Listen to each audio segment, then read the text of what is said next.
खोए लम्हों में जब पल कर दिखा तेरी यादों ने दिल को फिर से टूला।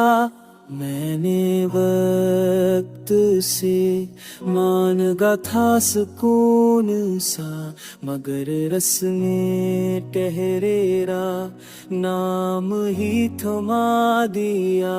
रात की चादर में लपटी हुई बातें आँखों में ठहरी हुई बेनाम सी, चाहते हर सवाल का जवाब तो नहीं मिला।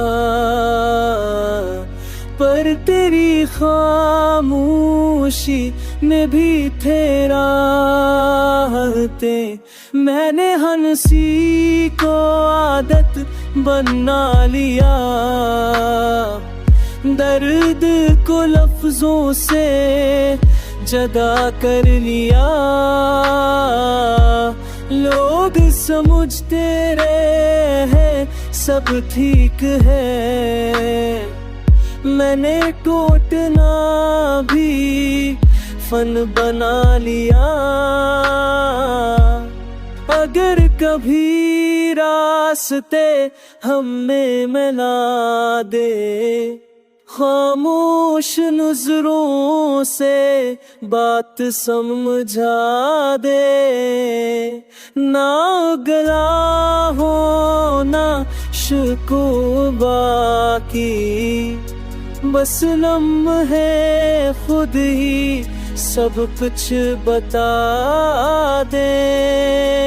ये मोहब्बत अगर मुकम्मल ना भी हो तो उसका असर मुकम्मल रहता है। जो दिल से दिल तक पहुंच जाए वो है एहसास कभी अधूरा नहीं कहलाता है।